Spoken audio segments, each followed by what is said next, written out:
He didn't even wait for me to finish calibrating the torque specs on the new titanium brackets. Brandon Pierce stood in my office doorway at 7:30 am, navy suit pressed. Sharp enough to cut aluminum, that smug look young hotshots get when they think they've just checkmated their old man. My name is Robert Hayes. I'm 54 years old, and until that exact moment, I was the founder and CEO of Apex Aerospace Components in Huntsville, Alabama. We manufacture precision aircraft parts for defense contractors, the kind of components that keep F-35s in the air and Apache helicopters running smooth as Swiss clockwork. I set down my micrometer real slow, the morning coffee still steaming. In my Air Force mug, 25 years maintaining aircraft taught me to appreciate tools that work exactly as designed every single time. The metal surface under my fingers felt right. Proper grade titanium, machined to within 0.05 inches of specification. That's the difference between a rotor blade that runs for 10,000 hours and one that fails over enemy territory. Bob, he said, not bothering with good morning or any decent courtesy. We're letting you go, effective immediately. The kid shifted his weight from one expensive loafer to the other, but kept that practiced confidence they probably teach at Wharton Business School. His suit jacket hung loose across the shoulders, the kind of fit that screams money but no real work experience. Board voted to move in a new direction. We need leadership aligned with cost optimization strategies. Cost optimization from a 29-year-old MBA who couldn't tell a rivet from a bolt when he walked through our doors 10 months ago. Brandon had spent his first week asking our senior machinists what aluminum alloy grades meant, like he was learning a foreign language. Now he was standing in my office talking about optimization. Like he invented the concept, I could feel the familiar weight of my father's Hamilton pocket. Watch in my vest. The same watch he carried through 30 years at Boeing, back when American aerospace meant American workers. Building American aircraft with American precision. I didn't pull it out to check the time. Didn't need to. Internal clock still ran on military time after all these years. And who authorized this decision? I asked, voice level and controlled, like talking to a green airman who just suggested using metric bolts on an imperial assembly. Calm but firm enough to make the point clear. I did, he said, chest puffing out slightly. Acting CEO gives me full discretion over personnel decisions. Acting CEO, Brandon Pierce. Fresh out of business school, where they hand out degrees like participation ribbons and teach kids that everything can be optimized with the right spreadsheet before joining us, he'd worked at some private equity firm in Dallas, moving money around on computer screens and calling it strategy. Probably never felt metal shavings under his fingernails or seen what happens when a bearing race fails because some contractor decided to save 3 cents on steel grade. His father, Thomas Pierce, owned 18% of my company and had been whispering optimization ideas to board members for months. Old-fashioned nepotism wrapped up in modern consulting jargon, like putting racing stripes on a tractor and calling it a Formula One car. The irony wasn't lost on me. I'd built Apex from nothing in 2010 with my business partner, Nathan Rodriguez, starting in a rented hangar with surplus CNC machines that sounded like washing machines with loose bearings.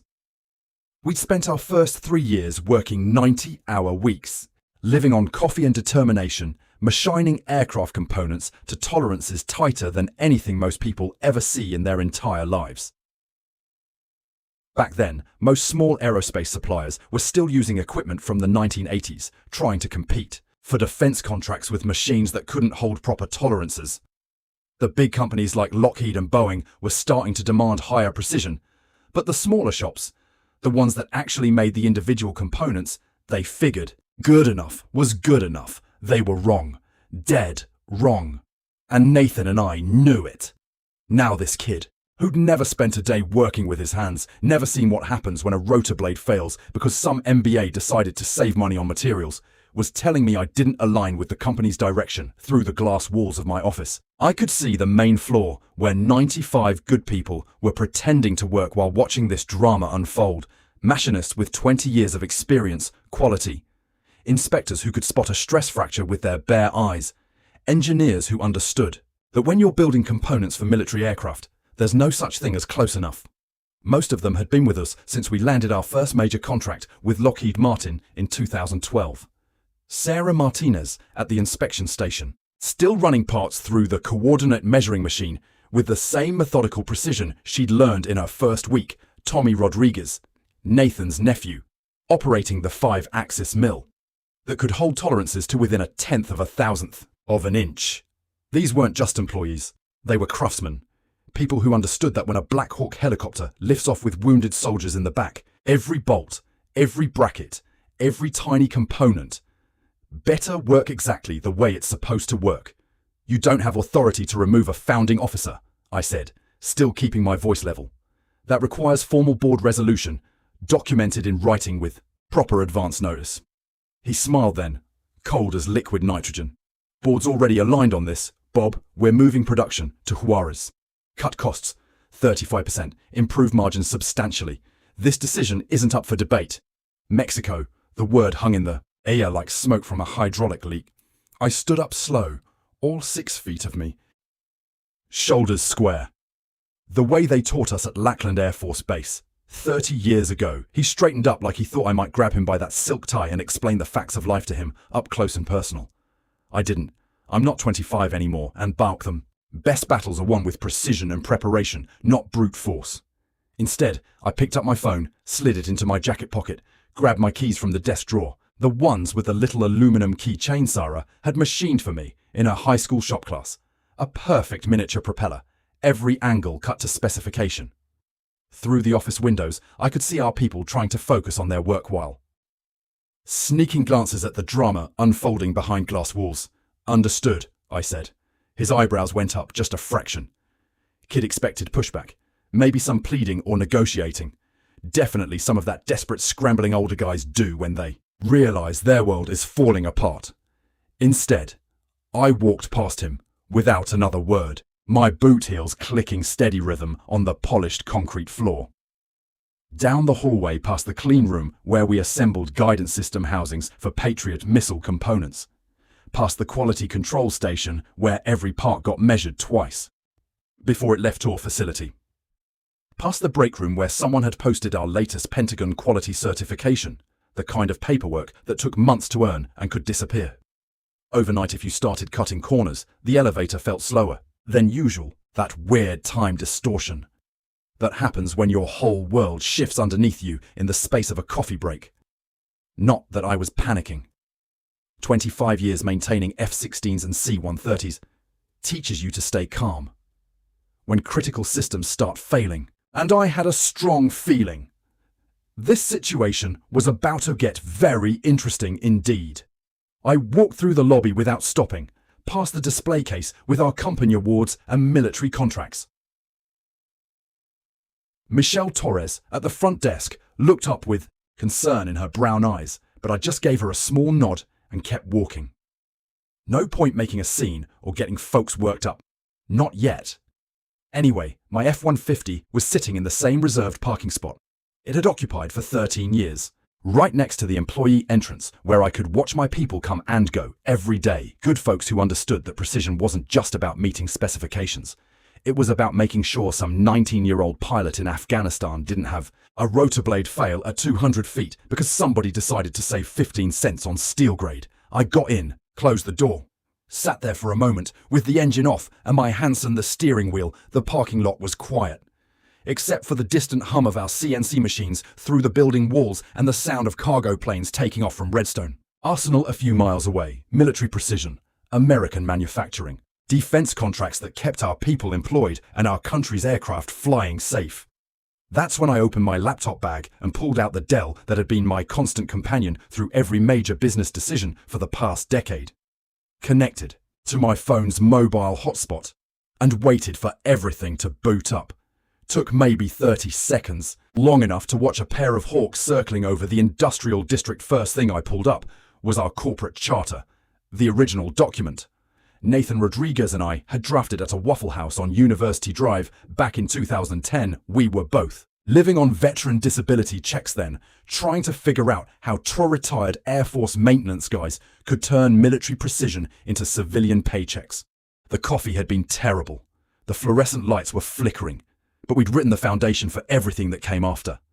I scrolled down to Section 6, subsection C, highlighted in yellow because I'd marked it 18 months ago when Nathan told me he was ready to retire to Florida and spend his golden years fishing for tarpon. No founding officer may be removed from their position without a 2/3 majority vote of the board of directors. Documented in writing and delivered with 30 days advance.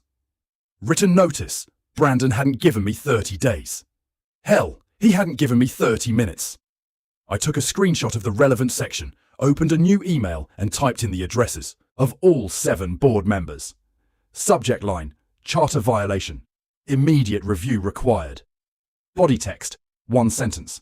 Section 6C requires your immediate attention. Emergency board meeting tomorrow, 9.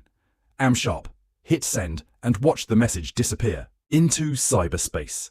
Then I opened the file. I updated religiously every quarter. The one that tracked every single share of Apex Aerospace Components, stock from the day we incorporated. Every transaction, every option exercise, every share bought, sold, or transferred. The digital paper trail that told the real story of who owned what in this company. Nathan had started with 42% ownership when we founded the company. By the time he retired last year, outside investors and employee stock options had eluded him down to 28%. He'd sold me every single one of his shares for $1. 8 million dras. Fair market value based on our most recent valuation because he trusted me to keep the company true to the vision we'd built together. After Nathan headed south to his fishing boat, I'd kept quietly acquiring pieces whenever opportunities presented themselves. Board members who wanted to diversify their investment portfolios, early investors getting nervous about defense spending cuts, long-time employees who needed cash for their kids' college tuition or medical bills. I never pressured anybody, never played hardball or made lowball offers, just made fair market deals. When people were ready to sell. Thomas Pierce had been one of those early investors coming in. During our series of funding round back in 2013, with $1.2 million when we desperately needed capital to upgrade our equipment and expand our clean room capabilities, smart money, patient money. His 18% stake had grown nicely over the years as the company's valuation climbed from $8 million to our current $32 million. Nice return on his investment. Problem was, Thomas Pierce apparently hadn't been paying close attention to the quarterly reports I sent out religiously. And his son Brandon definitely hadn't done his homework before walking into my office this morning with his termination speech because what the Pierce family didn't know. By the time Brandon delivered his little cost optimization presentation, I owned 58% of Apex Aerospace Components. 58%, not 51, not 55, 58. In the world of corporate governance, anything over 51% gives you controlling interest. 58% gives you the power to do pretty much whatever you want without asking permission from anybody. It's nuclear-level ownership. In a company that specialized in building components for nuclear-capable aircraft. Stared at that number on my laptop screen for a long moment, then closed the file and started the truck. My phone rang before I'd even backed out of the parking space. Margaret Wells, my attorney since day one. She didn't waste time with pleasantries. Never had. Which was one of the reasons it kept her on retainer for 14 years. Just saw your email. What happened? Brandon Pierce fired me this morning, I said, putting the phone on speaker while I navigated out of the parking garage. No board vote, no documentation, no advance notice. Just walked into my office and told me I was done. That's bold and stupid. Could hear her tapping a pen against her desk, the way she always did when she was working through legal angles. Margaret had been practicing corporate law for 20 years, most of it representing small manufacturers who got pushed around by bigger companies or crooked business partners. She understood the game. Gets better, I said. He wants to move all production to Mexico, cut costs 35%, improve margins. His exact words. Margaret was quiet for a long moment. I could practically hear the gears turning. Bob, you know what ITAR regulations say about manufacturing defense components overseas, right? I do. And you know what 58% ownership gives you? Nuclear-level control. You planning to use it? I pulled into traffic on Research Park Boulevard, squinting against the morning sun, reflecting off the Space Center buildings. Huntsville had been growing, Fast over the past decade, lots of defense contractors moving in, new aerospace companies, young engineers driving expensive cars. But the bones of the place were still industrial, still blue collar, still the kind of town where people understood that making things with your hands mattered. I'm going to do what needs to be done. That's what I figured. Call me if you need backup tomorrow. And Bob? Yeah? Don't let them see you coming. After hanging up with Margaret, I drove to a coffee shop downtown, the kind of place where they play jazz just loud enough to cover conversations and nobody bothers you for camping out with a laptop for 3 hours. Ordered black coffee, no cream, no sugar, the way I'd been drinking it since basic training, and found a corner table where I could spread out my paperwork. First thing I did was pull up every document I'd need for tomorrow's board meeting. Charter violations, equity distribution reports, emails between Nathan and Med during the ownership transition, board meeting, minutes from the past 18 months, everything that would prove Brandon Pierce had overstepped his authority and violated corporate governance in about 6 different ways. But I also pulled up something else, our Department of Defense contractor database profile, Tinder, Constanti Sindarat Some, the one that showed exactly which defense programs depended on components. Manufactured right here in Huntsville Guidance System, housings for Patriot missile batteries, rotor hub, assemblies for Black Hawk helicopters, landing gear components for C-130, cargo aircraft, hydraulic fittings for F-35 Joint Strike, fighters, every single item on that list required ITAR compliance, international traffic in arms regulations, federal law that strictly controlled the export of defense-related technologies and manufacturing, the same law that made it illegal to manufacture certain military components outside the United States without specific government approval that took years to obtain and could be revoked at any time. Brandon Pierce, MBA from Wharton, apparently hadn't done his homework on federal regulations. Kid probably thought ITAR was some kind of guitar accessory. Around noon, my phone buzzed with a text message. Final paperwork will be ready for day. Please return all company property by end of week. I stared at the message for a long moment. Kid really thought it was over.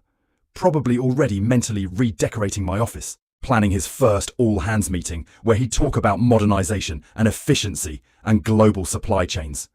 All the buzzwords they teach in business school to make cost-cutting sound like innovation. I didn't reply. Let him think what he wanted. To think he'd find out the truth soon enough. Another message came through around 2 p.m.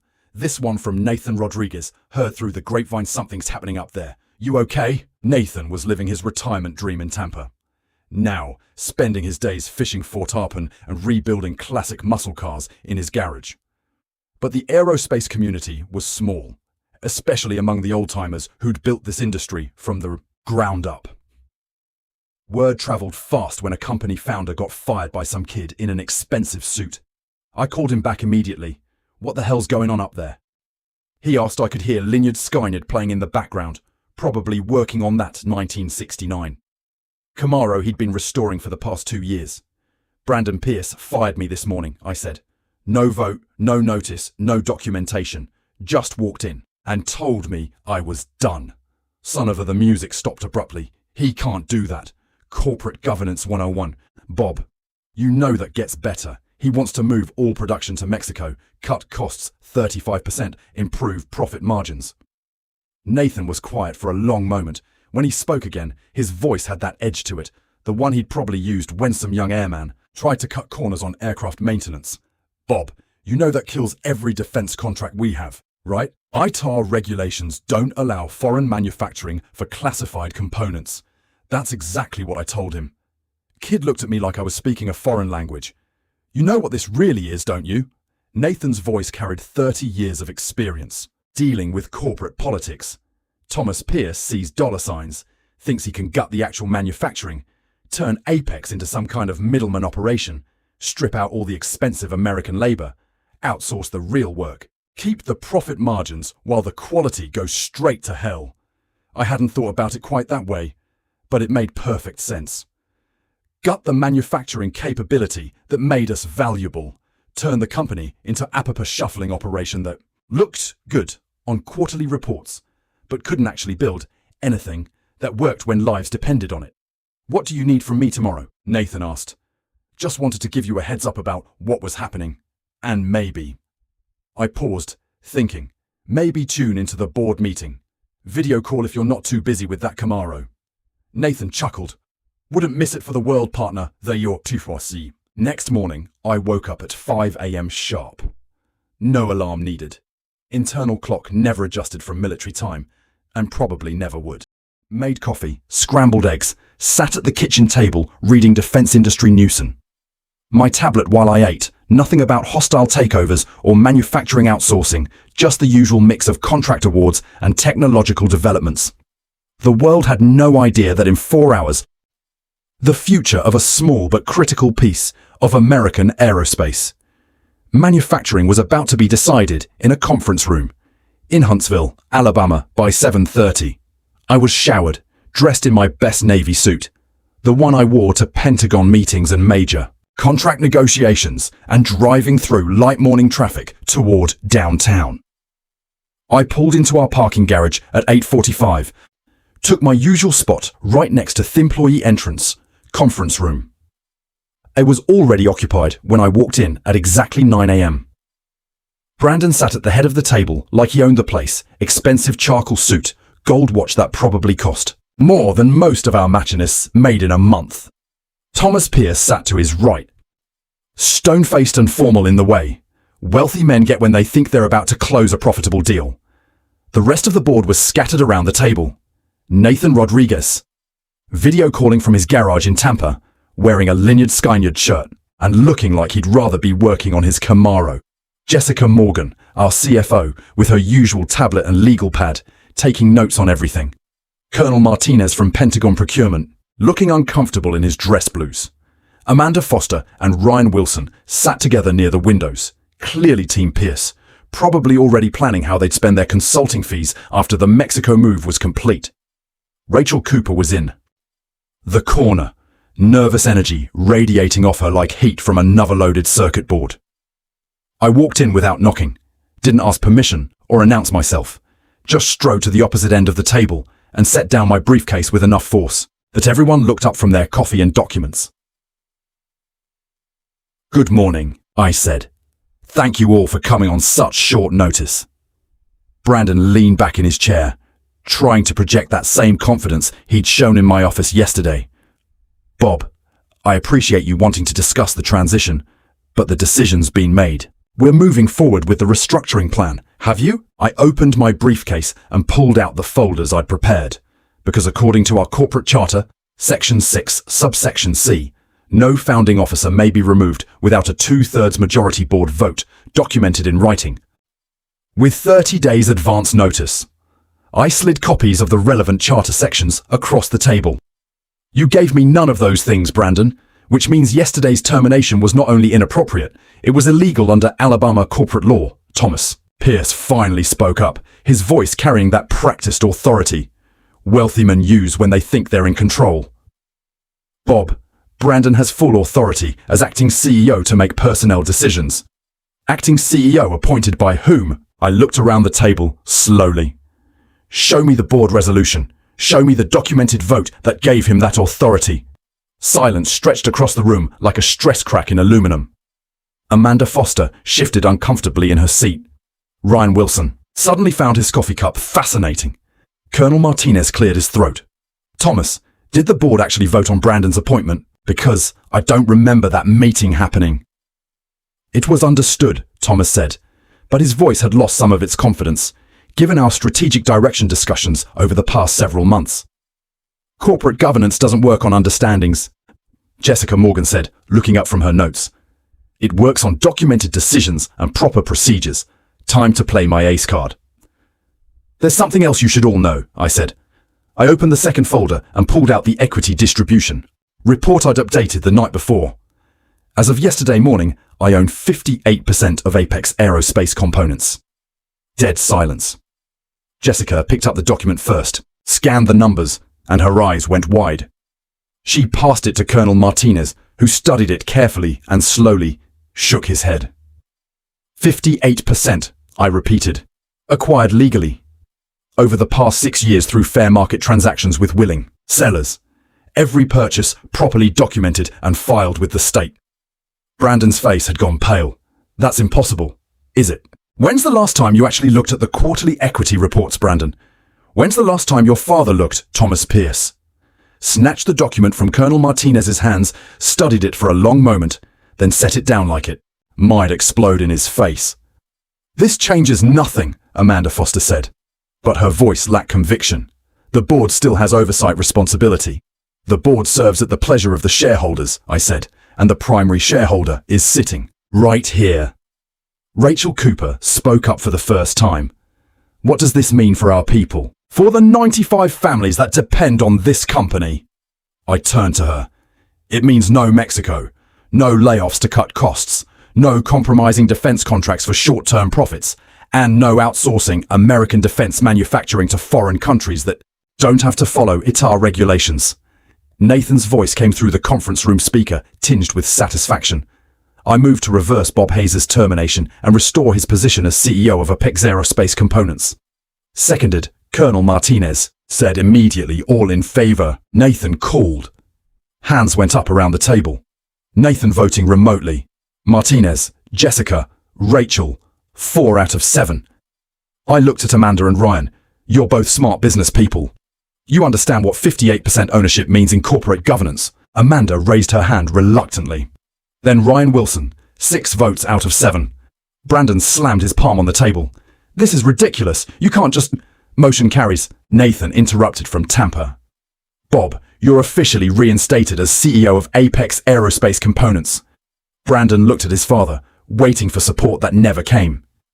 Thomas Pierce was still staring at the equity report like the numbers might change if he looked at them long enough.